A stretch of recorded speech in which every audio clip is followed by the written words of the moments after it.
Anyway, welcome, ladies and gentlemen, to another episode of the Women's Health Podcast with Kim and Dr. C. I'm Dr. Leroy Campbell, Women's Health Doc, and I'm here with Kimberly Hoffman Reed. The Kim, Women's Health Physio. the Hi, Women's Dr. Health Physio. C. How are you doing today? Boy, I'm good, I'm good. It's good to see you. Last week we were supposed to do a show, and somebody, was it me? Who was it? How it go now? Remind me. Are you blaming me, Dr. C, who I went can't on remember. impromptu?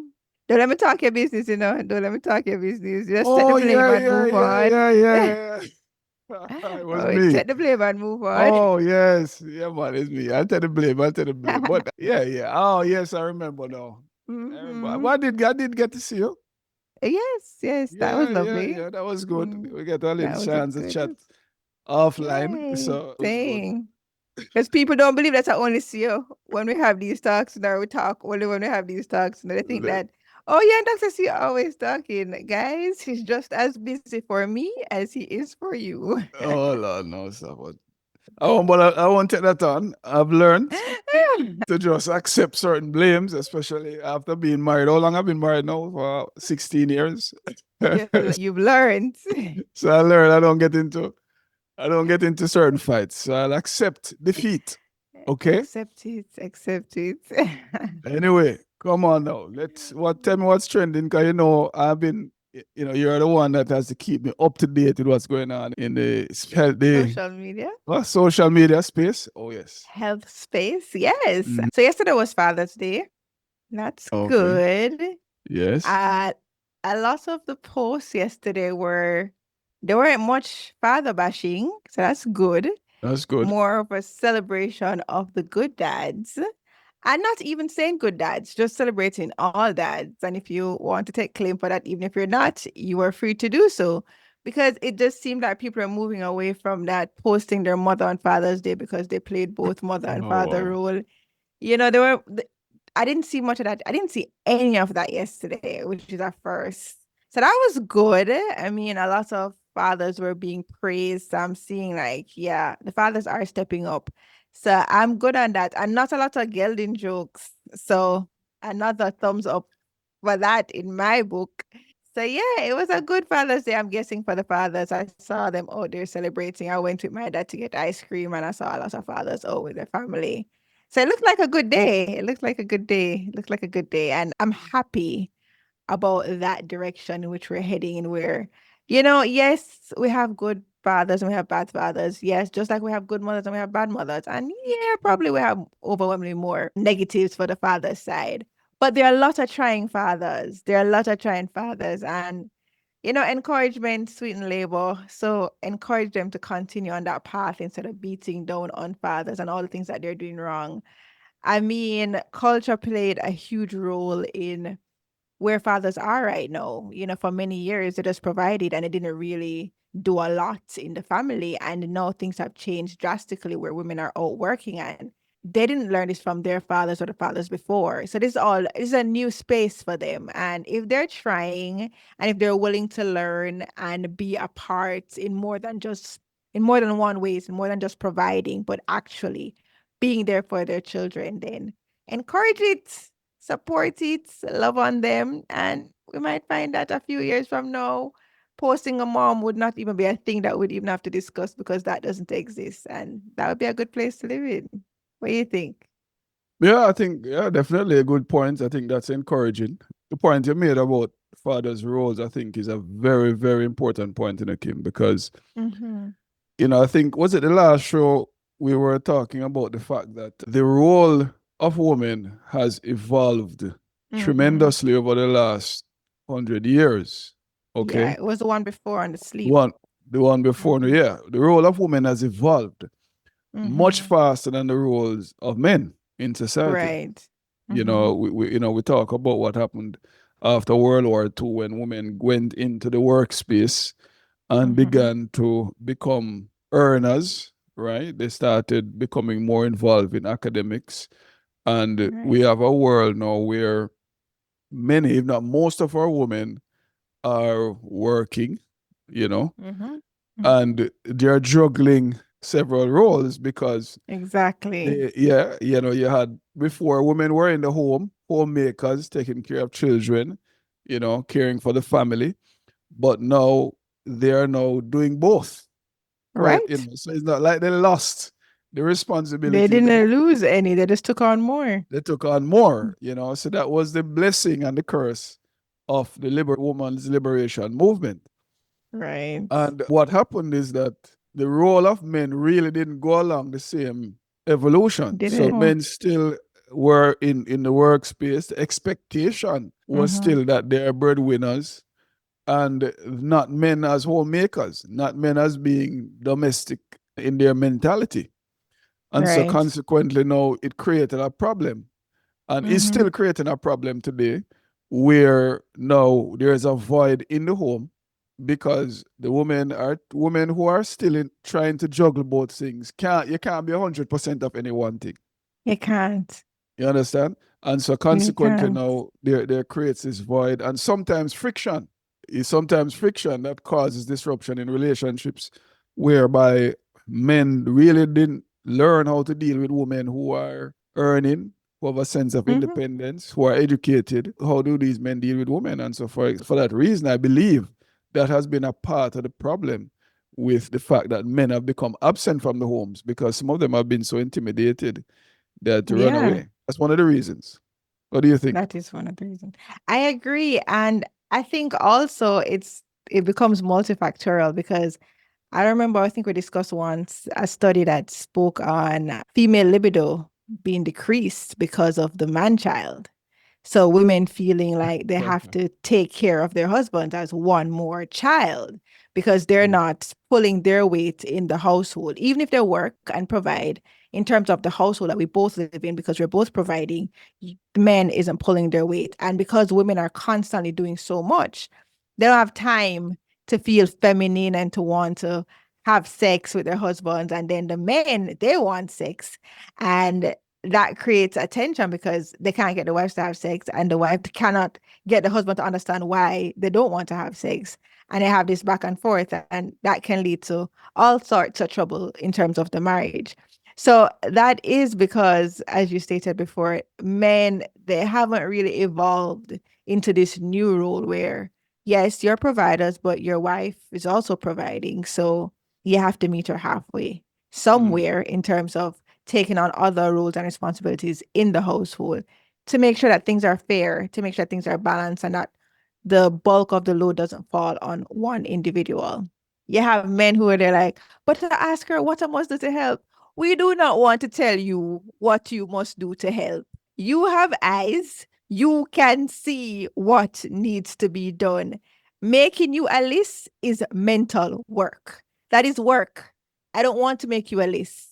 I don't want to make you a list. If you're going to the supermarket, don't tell me to make you a list. Open the cupboards, open the fridge, look. And then you can say, I made this list. Do I have everything on it? Then I can say, oh, you left off that. Maybe, you meet me halfway, but when I'm the one who's going to make, I could just go to the supermarket myself. I probably wouldn't have to make a list because I probably have a mental idea of what's not in the house. So then they're like, oh, but I can't please her. It's not you can't please her. It's not you're just not trying hard enough.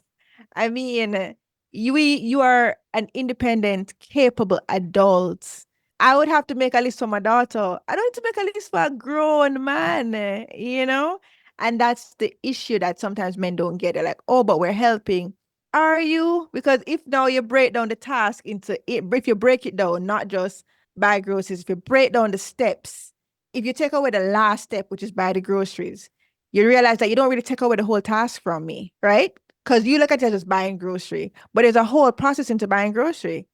I have to probably clean out the cupboard to see what is there from what's not there, clean out the fridge to see what's there from what's not there, make a list, right? Grab the bags, make sure you have the reusable bags in the car because if you go to the grocery store without the bags, they don't sell any bags. There's a whole process.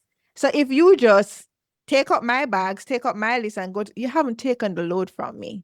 So you give me a warning there to download. I mean, I to allow you to vent because I know that, I'm not venting, I'm not venting because I I figured know. it out. So I'm All right, fine. I'm gonna, But I cause understand the plight because I had to go through it so that well, my well, husband understood the plight, and he does. So well, shout well, out to him.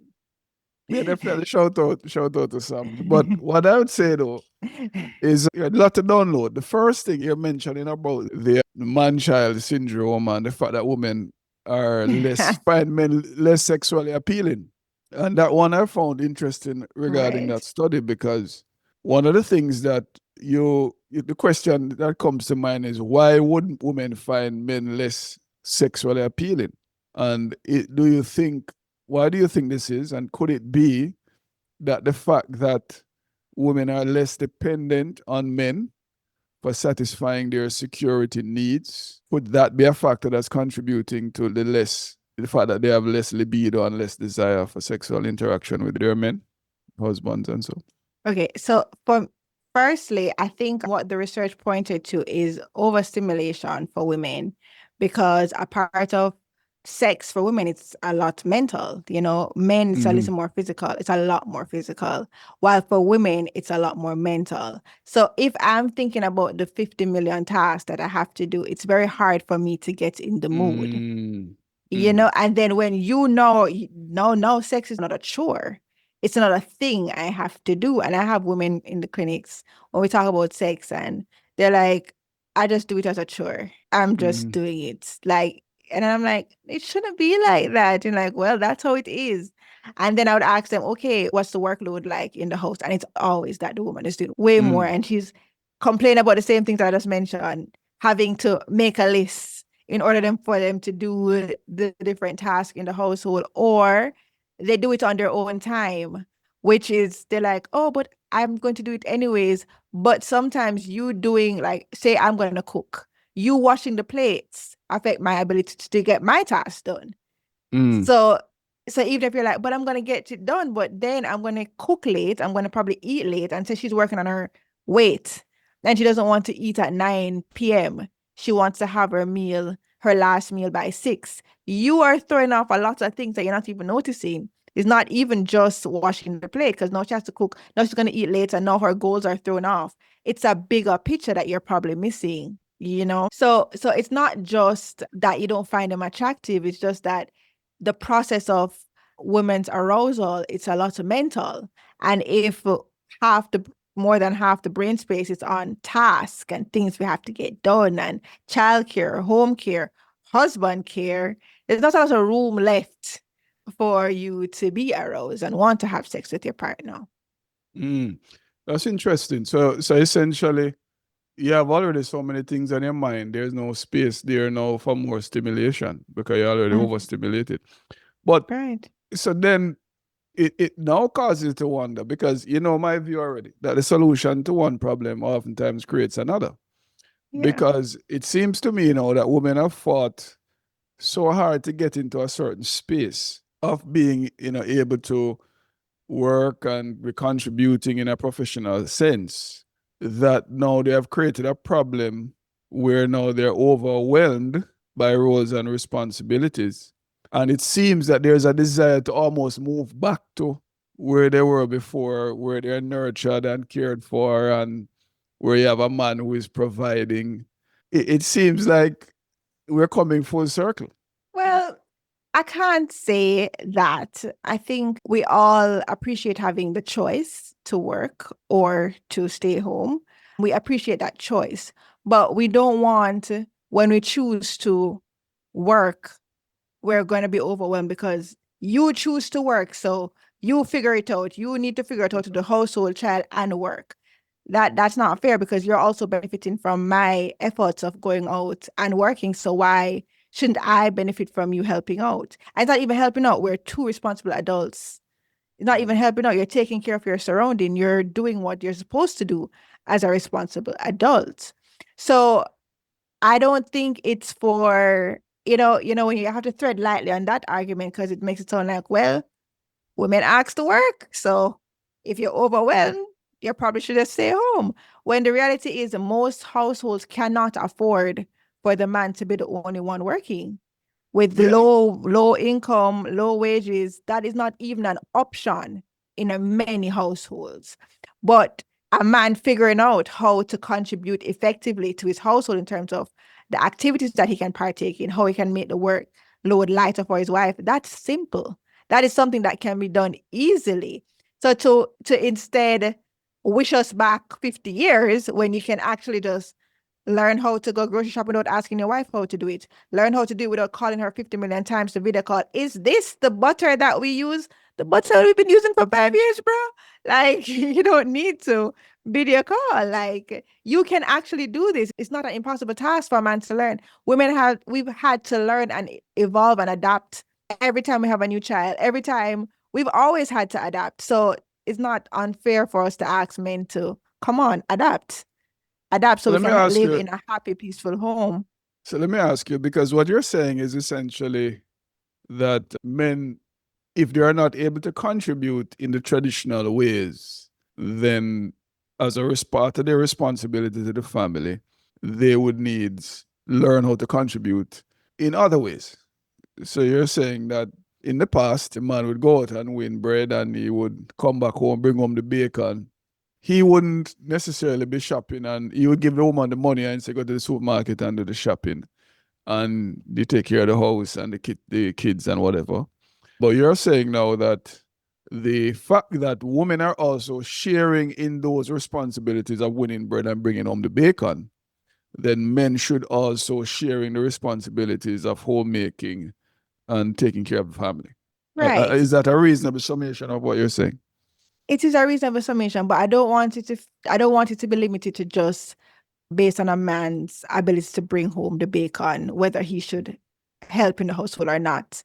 I believe men are responsible adults and they shouldn't put all the work on one person, regardless. So even if you have a stay-at-home wife, that's a whole job that you would have to pay a cook, a driver. If your wife dies and you had to replace your wife, it would be very expensive, right?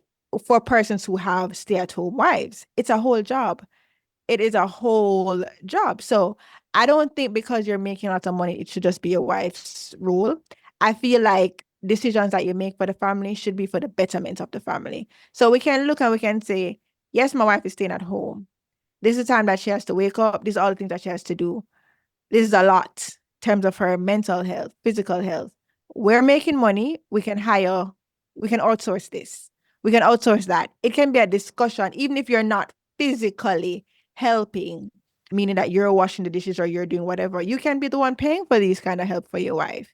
But it's a decision that you both make. So she's not doing all of this on her own, even the little decisions that she's making, because a lot of women, they grow up in households where they'll never outsource. They will never outsource it. Give them all that work and they're going to do it regardless of what it's doing to them physically or mentally because they've never seen themselves as the type of person who should outsource.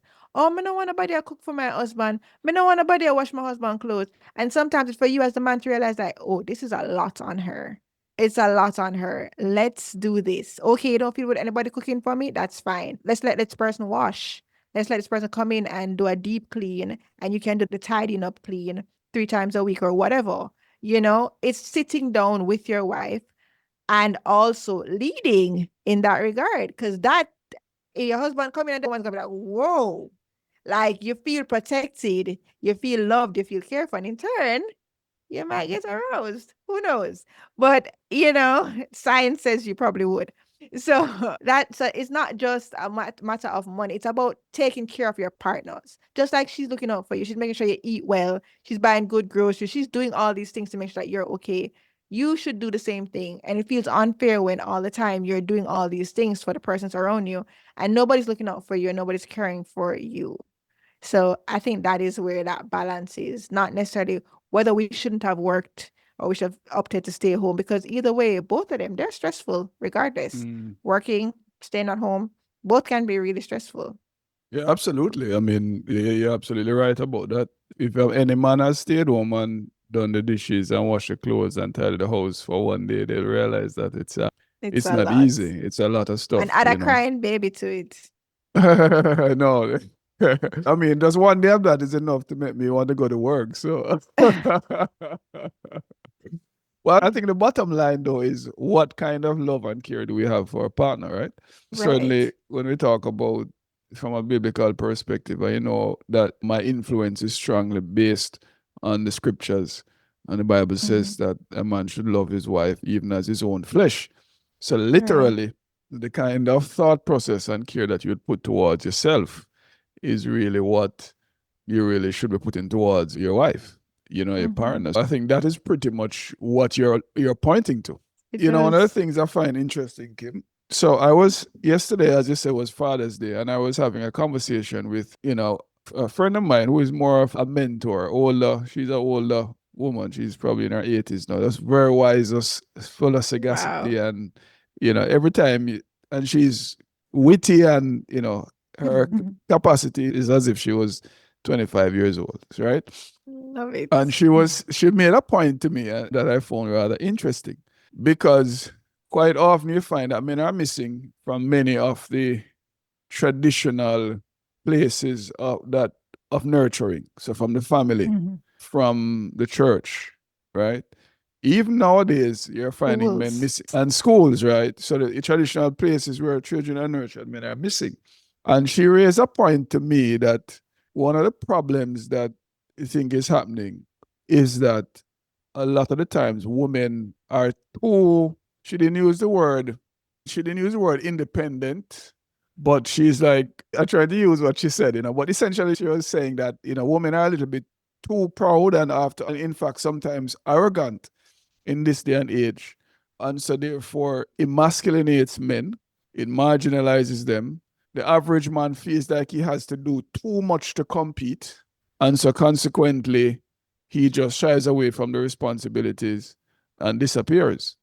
What do you think about that perspective? I mean, the aim here is not to try and it's really to have a holistic view of the issues that we're discussing. But I found that what you said was quite interesting, It holds especially merit. from It somebody definitely she's does. been married for over 50 something years. It holds merit. And I think it comes down to dealing with people. You have to create a want in the other person to actually want to do something. And you typically do it by making that person feel important. And so you'll never get a man or anyone for that matter to do anything if you are doing it by belittling them, if you're doing it by chastising them, you'll never get it done. And I feel like sometimes women, they might be right, but not right in their approach. Because we agree the men should help out more. Okay? We agree men should be there more for their children. But cussing them out, calling them deadbeat, calling them all types of names, chastising them for not helping out is not going to get it done. It's not going to get it done. It's going to leave two miserable persons, Right. you know? And I feel that women can benefit from learning proper communication and accepting help. I know women, we were raised by our mothers to be independent. We're coming from a time when a lot of women did not have opportunities because they relied on men who their parents probably found as unreliable. So to protect their daughters, they told them, "You don't need no man. You can do this. You can do that." So they come out into the world with that Mm-hmm. same Right. attitude of, we don't need no man. But the truth is, we need each other. We Mm. both need each other for society to run effectively. We need the feminine as much as we need the masculine. So this independent spirit, some persons would say it keeps women in their masculine energy. And if a man is around a woman in her masculine energy, then the only response he'll have is to be in his feminine energy of complaining, of running away, of not dealing with the task, not leading, characteristics of not being masculine.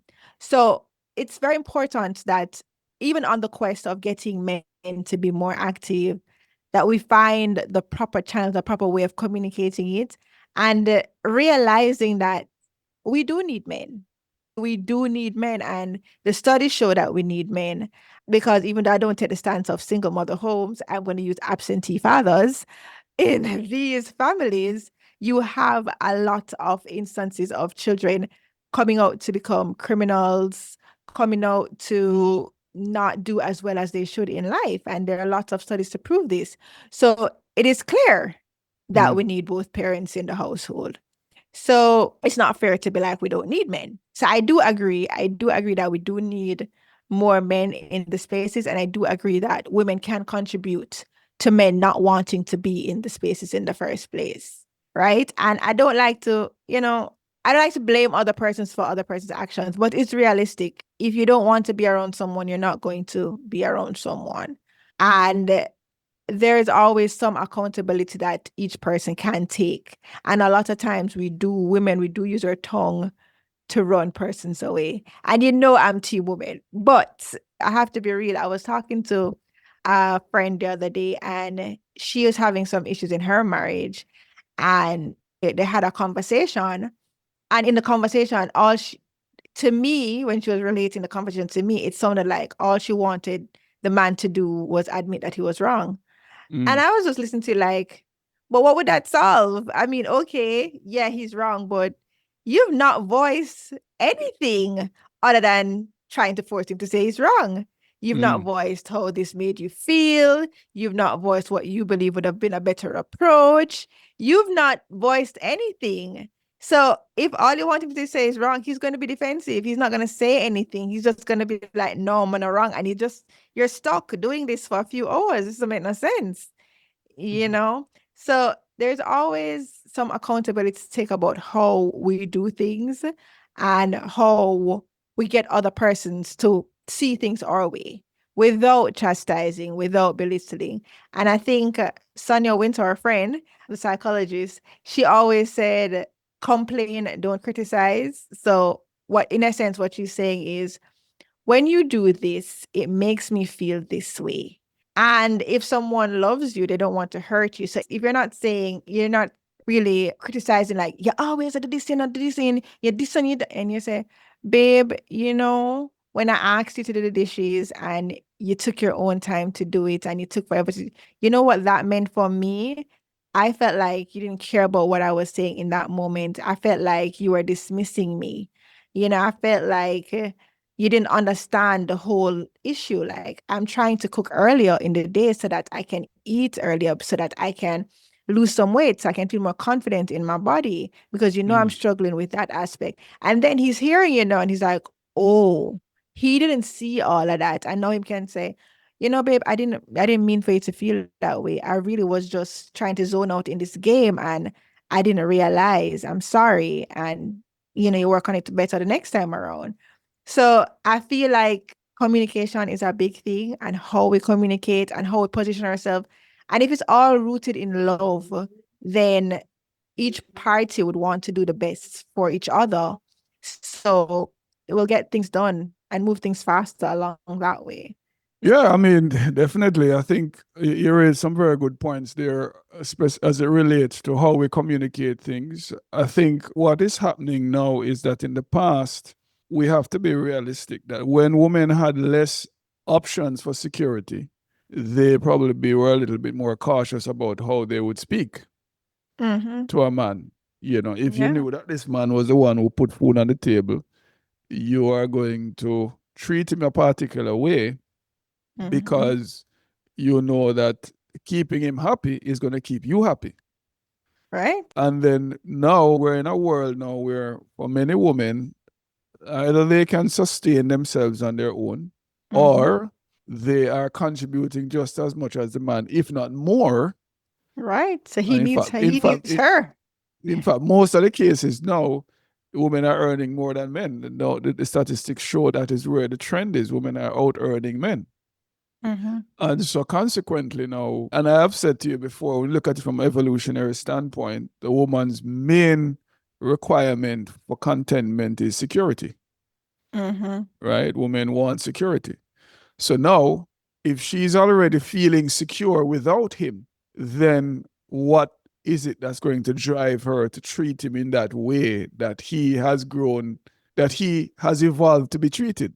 You see, because you have to understand the current situation that exists in most homes has never existed. Thousands and thousands of years of human existence. You see? True. So what is happening is that we're asking persons to evolve psychologically in a short space of time, in a space of less than 100 years, into a kind of behavior for which they have not previously had to deal with for thousands of years. So literally, genetically, men are not programmed to check the cupboard and go to the supermarket without the list. So as much as I hear you saying that he's an adult, we have to understand that there are certain things due to our evolution of roles, one gender may be more adept at doing than the other. And so consequently now, what happens now is how do we bridge that gap efficiently? Because what now? Why should you say, "Oh, honey, please," and be sweet and nice when you're thinking to yourself, "Well, listen, I pay the bills in this house. I pay the bills in this house. I am the one who put food on the table. So why should I have to be sweet and nice when I'm in that position?" Do you see the challenge that's coming up there? I see the challenge that's coming up, but I also understand that, yes, financial security is, women want to be financially secure, but we also want a household where we're happy in. We also want that. We also need that for our own mental health. Because in a household where we're paying all the bills, we're taking care of the kids, that is, even though we can do it, no woman really wants to do it. No woman really wants to be the only one providing in the household, taking care of the kids, even if we can do it. So if that's not what you want, then you have to figure out a way how to get what you want. And maybe that is for a while explaining it to the man and understanding, approaching it with grace, understanding that this man probably had a mother that did everything for him. And all his previous girlfriends did everything for him. So this that you're asking is completely new. And when you're approaching it with that in mind, you're less likely to get all upset that it is an adult. Yes, an adult that did not have the same circumstances that you had. Like women always say, you meet a bachelor and you go and you don't even have bathroom curtains. Like, be for real. You expect somebody who do have bathroom curtains to know how to grocery shop and make a list and not just come back with snacks. Like, think about it. It's not realistic. So yes, I understand it. And I'll tell you both ways because I've been there. I felt that way too. Like, these are adults. But then when you see the results on the other end, you're like, it's probably worth it. It's probably worth it to have the communication, to sit down and talk, because I'm sure a lot of times women are doing things that men don't like. And they're not, oh, you should know better. Most times they don't even say anything. They just accept it. And we're doing things wrong too. We're talking to them in ways that they really don't like. Right. We're belittling them, we're emasculating them, and they're not saying anything. So when you develop a culture now where we're talking and we're expressing ourselves, they might feel the room now to be like, babe, but sometimes when you ask me things and you say it like this, it makes me feel this way. It makes me not want to move. It reminds me of this time when somebody did what, and I just don't want to act when you talk like that. It creates room for both parties to work on themselves. So yeah, I mean, that saying that is an adult and he should know, it's still staying in pride. And we're trying to come out of pride so that we can both move and get the home that we desire, that kids can see too. Because the more we do it now, the less work the future generation will have. Mm-hmm. Absolutely. So we just have to do it. Yeah, that's an excellent point. I think, one of the things I've noticed over the years, so on average, I mean, depending on where you look, the divorce rates in most developed countries ranges between 40 and 60%. The outliers, I think, like Portugal so it's like 67% of marriages end in divorce, from what I've seen. That's high. That's high, yeah. In the UK, it's probably along the lines of about 40% of marriages end in divorce. Still high. And it's still high. It means that 1 in 2, if you know 10 people who are married, at least 5 of them at some point are going to end up divorced. That's what the statistics show. And that's alarming, Kim. I mean, if I told anybody that you had a 1 in 2 chance of getting lung cancer by doing something, what would you do? You would stop smoking, right? Because the chance of getting lung cancer for smoking is far less than that. And then, so if it is that we're going to tell people to stop smoking, then why, you realize that a natural factor that's going to come into play after all, people are going to say, boy, why get married? And that's what's happening in society now. In fact, divorce rates are going down, but Because it's not marriage necessary rate. because marriage rates are going down. You see what's happening? So Yeah. and unfortunately, as much as people might see this as a solution, we all agree that a stable relationship is the best place to raise a child, to raise a family. That stable Mm-hmm. relationships are the core foundation for a stable society, right? Because what Mm-hmm. we see as a problem in society started out as a problem in the family, Right. you see? And so consequently now, there has to be these discussions for why relationships aren't working. And I think this is probably one of the hardest times in history to maintain a relationship and to maintain particularly a marriage because roles are not well defined. Mm-hmm. You That see? is it. Roles are not well defined. And even if you have a business, you have a company, and people don't know what their roles are, it is unlikely to succeed. Okay? Mm-hmm. Because people get in each other's way.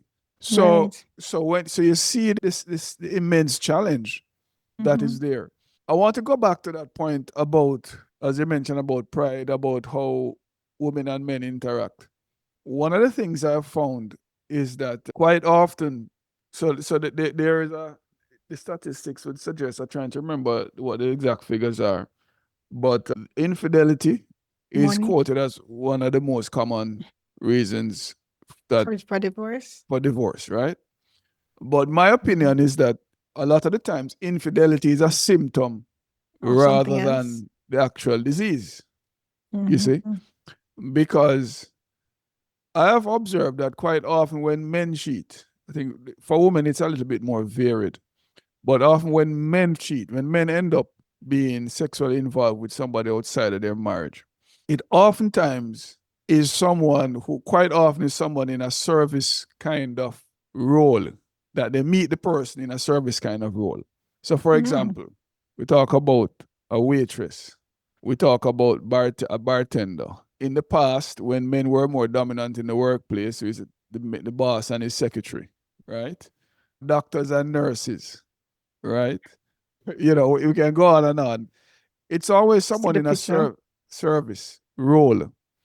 And Mm-hmm. so you begin to ask, why is it that seems to be such a common thing?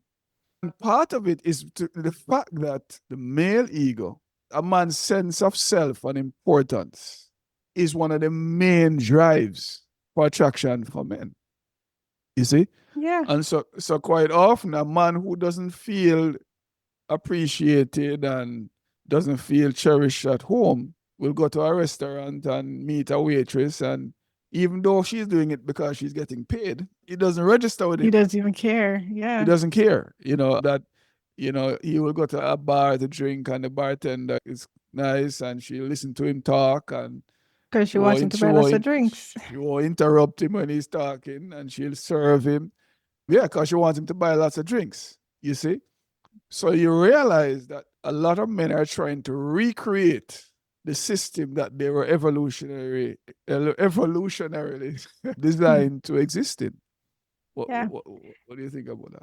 And I agree. And that is why, when I started out talking about the making people feel important, making them feel like they want to do something, it's so important because everyone desires to feel important. I think if we're looking at why women cheat too, it probably has something to do with them not feeling appreciated or important as Mm-hmm. well. So, or not feeling financially secure, whatever the reason may be. But a feeling of importance, it's important for children, male, female. It is important that the person, oh, I'm going to say important too much times, that the person feels like their presence is necessary for them to want to be there. And, again, it all stems back to how we relate to each other, how much we desire that the other person knows that they're valued. So you might have a partner who they're not contributing to the household in terms of household chores, or they're not there yet and you feel overwhelmed right now. But I'm sure that person has value. That's why you are married in the first place, I'm hoping. So Mm. there is something that person contributes. So before you down them on all the things that they're not contributing, How about first appreciating what you're doing? I see you working hard for us. I see you taking on those extra overtime. I see you. I see what you're doing. Just acknowledging it before, if every day they come in, all you have is, you never washed up the plate last night. You left your shoes there. So, I mean, you Gonna be have a to be problem. fair. It's going to be a problem because just like if you do all the things, fathers have this thing that they do where if they see a scratch on the child, they make it such a big deal. If they see a mark or anything, they make it such a big deal. And it irritates moms because they're like, hello, you don't see that we've been keeping her alive for all these years, but it's that one little scratch that you weren't even there, it's the same thing. So the same things that ticks us, it ticks men too. The same way how you would want to be appreciated for all the things you do, men desire that too. And I'm sure they're doing something. I am sure. Or then you really need to evaluate your relationship if they're not doing anything. If you can't find anything that they're bringing to the table, then you probably really need to evaluate your relationship. But in most instances, these are hardworking men who are coming in who are not taking part in the household chores. Mm-hmm. But if every time you hit them with you left your shoes, you left your socks, you never wash a plate, every single time they see you, then all of a sudden they start to associate you with bad feelings and bad emotions. Mm-hmm. They don't want to be here. They don't want to be around you because all they can think of when it comes to you is just negatives. No, it's so true that you're saying that because, once you feel consistently negative about a person, you don't want to be around them. You don't want to be around them. And the funny thing is that you start out wanting to be around this person. Mm-hmm. But I'll put something to you, Kim. One of the things I've found as well is the fact that the perception of relationships vary from according to gender. So Mm-hmm. when and we've spoken about this before, when a man puts a ring on a woman's finger and say, "I'm going to marry you," invariably his thought process is, "You are perfect where you are. I do not ever want you to change." Oh, That's his yes. perspective. That's what he's saying when he puts a ring on the finger. For a woman, when she gets married, puts a ring on a man's finger, they're giving the vows. What she's really saying is that, boy, you're not perfect. But I'm I'm willing to gonna work with you fix you. All right, until I'm I gonna get there. fix you. I'm gonna fix you, right? And I've found that is one of the major problems in relationships because people Mm. do not understand what they're really getting themselves into. That's a fact. That is a fact. It's so true. And then you know what happens because women, they're trying to get this wedding ring. So they're putting out Mm-hmm. all the stops. They're not Mm-hmm. complaining about the shoes and the socks and they're not And the washing the fact that plate. there's no curtain in the bathroom. There's No no curtain curtain. in the bathroom. They just go buy the curtain and they just fix up the bathroom and they keep it moving. They're not saying anything. So no, the man expect that's gonna be you for the rest of his life. Yeah. And that's And that. that, That's and that it. and that's the problem. And so a lot of the times people come into relationships and they feel mutually cheated. But Mhm. long before people cheat, they feel cheated. In fact, I feel Yeah. that people cheat because they feel they were cheated Mm-hmm. on both sides. I mentioned to you about why most men cheat and how many men get into problems Mm-hmm. because of the need for that motherly type Mm. nurturing that they're not Right. getting. They're gonna find it, or they're vulnerable to somebody outside who will provide it, even if they didn't look to get it. The fact that Mm-hmm. somebody's providing it, they become vulnerable to that person. But then now, on the female side, quite often I find the same rule applies. Women cheat because they feel cheated. Yeah. And it can be one of two ways I've found. One is that their natural instinctive desire is to be secure, to feel secured, to feel loved, to feel protected, feel valued. And if that's not there, they are vulnerable to somebody else who can make them secure. So that's the reason why Right. you find that many times women will go for men who have more earning capacity, Mm-hmm. who are even, and depending on their situation, it may vary. So if it's a if it, most times it may be a money factor for Mm-hmm. security, but in the past it used to be a bravado factor, confidence factor. So women are attracted to men who will defend them. It's not so much a big Mm-hmm. deal anymore because we're not living in the Wild West, but it's still a factor.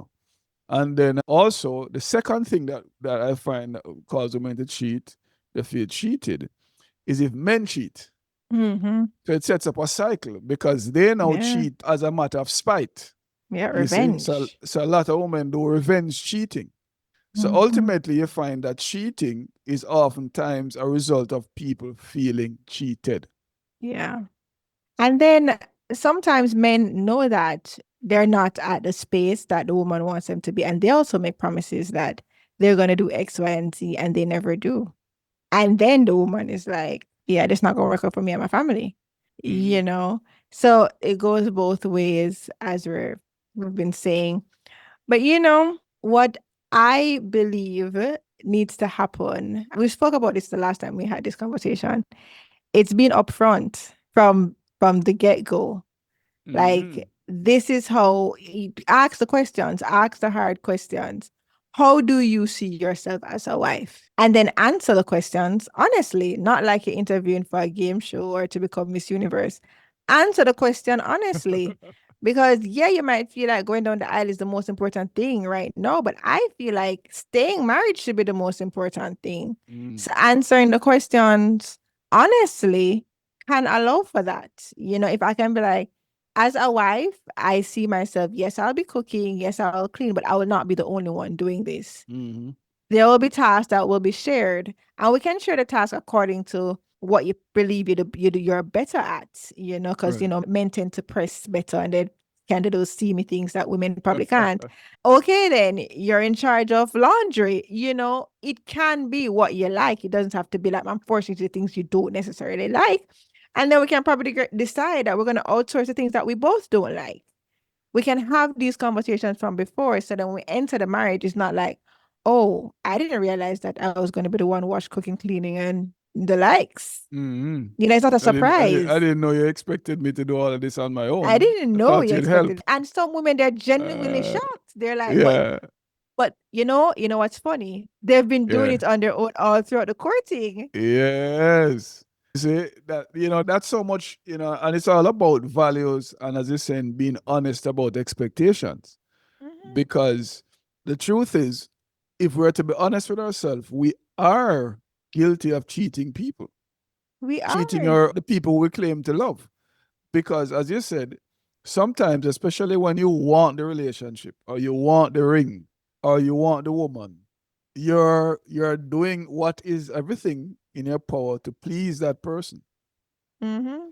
and you're creating an unsustainable expectation, or rather an Right. expectation that you are not willing to sustain. Hmm. You see, And then and always the so change. yeah, they say it's a change. They said, oh, you were not like this before. But the reality of it, I was like this before. You just didn't know. Hmm. And Because I that was busy tricking you. I was busy trying to get you to be with me, you see? And unfortunately, that's the beginning of many of problems in many relationships. Because now you're in this thing, you already met this vow, and you found out that the person who you vowed to doesn't exist. Hmm. The mask is off now, and this is the real deal that Real you're dealing deal. with. You see what I'm saying? Yeah. And so the question now is, how does one respond to that? And the truth is, a lot of the times, people stick with it for many different reasons, whether external pressures that push them together, so family, religious beliefs, their own personal principles, you know, or pull factors that pull them together, that financial, for whatever financial reasons, the kids, right? Mm-hmm. Until they get to a point where those factors no longer exist. And they can't. Or the pressure inside the relationship is so great that it overcomes the push and pull factors. And Mm-hmm. so you find now that the relationship explode and they go their separate ways. So I'm not saying, so the question somebody might ask, so we're saying, no, Doc, is there no hope? Is there no hope for a relationship Absolutely that not. started that way? No, there is hope. There is hope. And I'm going to allow you to, because we're wrapping up now anyway, but I'm going to allow you to put in your takeaway points, Kim. But I think it's very important that regardless of wherever you are in your relationship, even if it's at the beginning or you're in the middle of it, that there has to be a coming to Jesus moment where you say, boy, listen, let us repent. Let us talk about what the real issues are. This is the real me. What these are my expectations. This is where I see us going. This is the vision I have for us. And You tell me what you think, what's really going on. And then now, can we really work things out? So that I'm not trying to criticize you every day and to tear you down because you're not becoming who I want you to be, but rather I'm able to try and build you up because we now have an expectation. We both understand each other. We both understand what each other desires. So we can now become a builder, not somebody who is tearing down. I can accept you as you are, knowing that we're working for you to get, and you can accept me as I am, knowing that I am working to get better.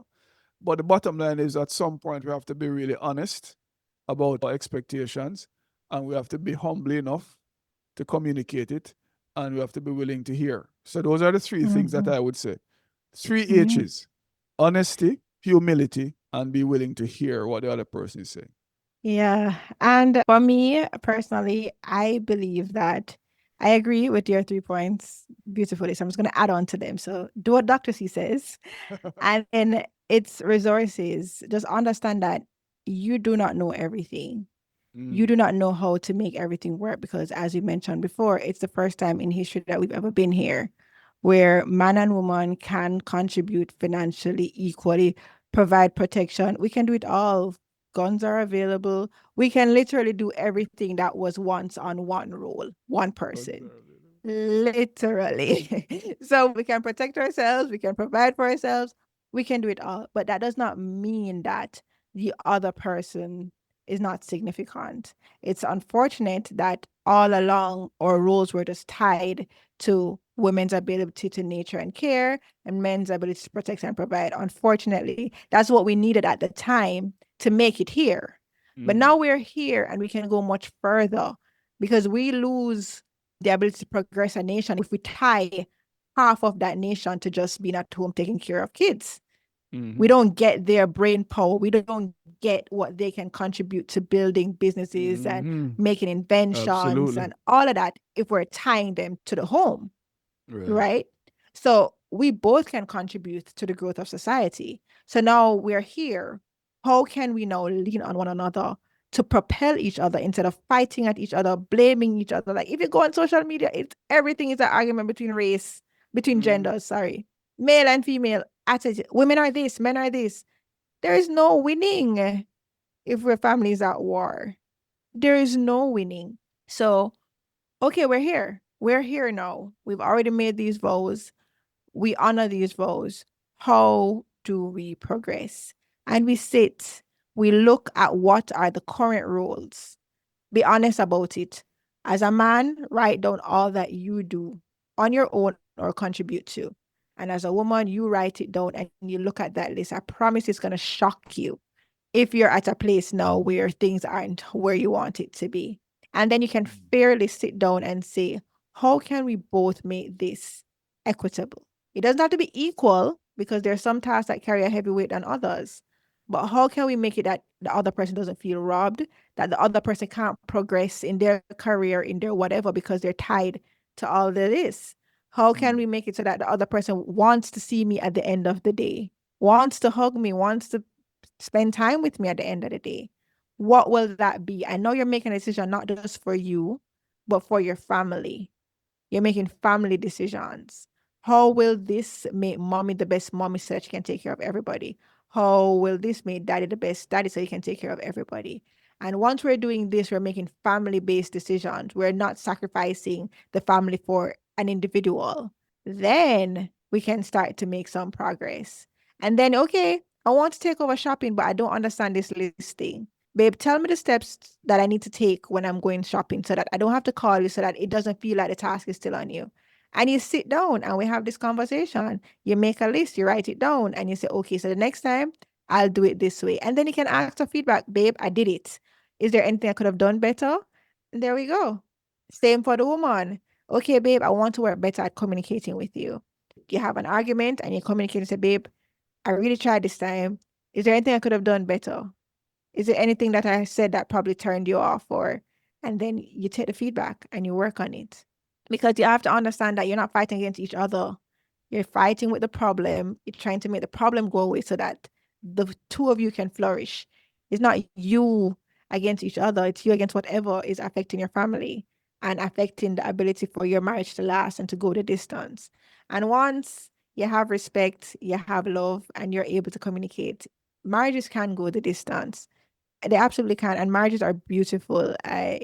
We know we can. We're a team happily married over here. So I mean we're biased, but it's proof that it can work. And I'm sure we both had problems Happily at some married, but point. having We've had to all deal gone with through it. the same Yeah, challenges we're talking about, so definitely. absolutely. Well, Kim, listen, there another wonderful conversation. Every time we talk, there is always some So wonderful good. things dropping, brilliant I'm stuff coming saying, out, inspirational.